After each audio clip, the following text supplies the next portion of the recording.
Seeds of Wisdom RV and Economic Updates Sunday afternoon, April 13, 25. Listen to the full version on the official dinarreport.com website and become our supporter on Patreon. Good afternoon. Dinar recaps. SEC publishes disclosure guidance for crypto issuers.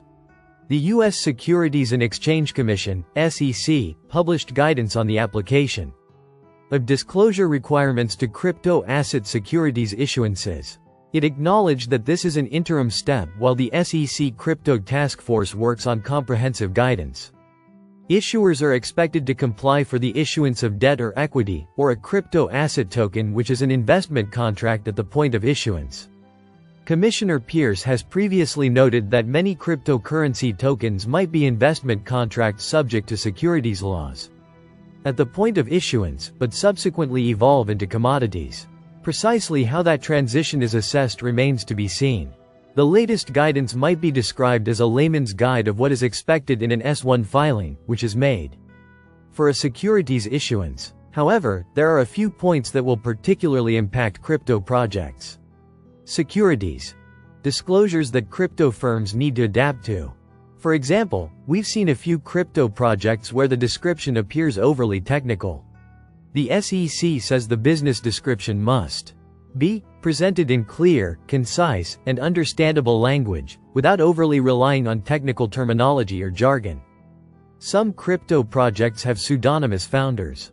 The problem is someone who is extremely dodgy and has been convicted of crimes will embrace the opportunity to take on a pseudonymous persona.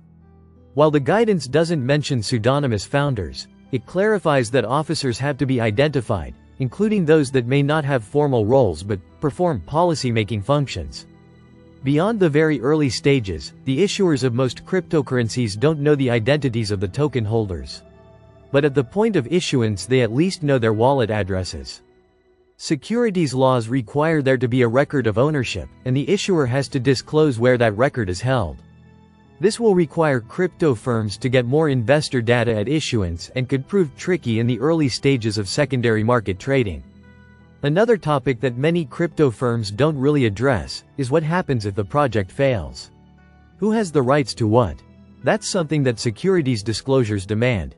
Additionally, many crypto projects when issuing tokens are often vague about who owns the equity and the issuer. Again, that does not fly in a compliant world. These new disclosure expectations represent just one element of the sex-evolving approach to cryptocurrency regulation under the new leadership of Acting Chair Aida. The first action was to rescind SAB 121 that prevented banks from providing digital asset custody. It has provided guidance on meme coins, crypto mining and stablecoins. Plus, it created a crypto task force, which held the first of several crypto roundtables, and it withdrew from various legal cases. BRICS launches initiative for international payment system.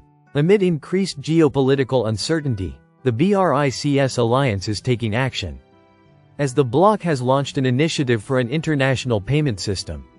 Indeed, Russian Foreign Minister Sergei Lavrov has announced the efforts for the bloc to create a payment system that rivals the Western-dominated SWIFT in a recent statement.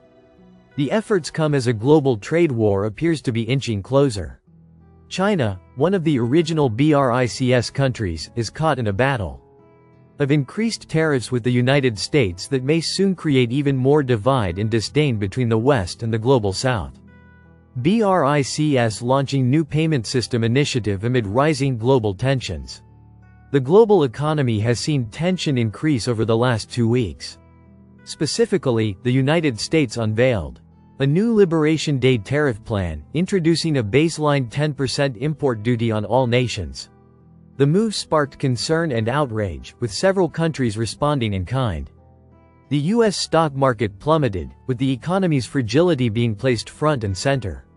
So, the country opted to place a 90-day pause on the tariff for every nation outside of China. However, the presence of these economic policies has not come without preparatory actions by various nations.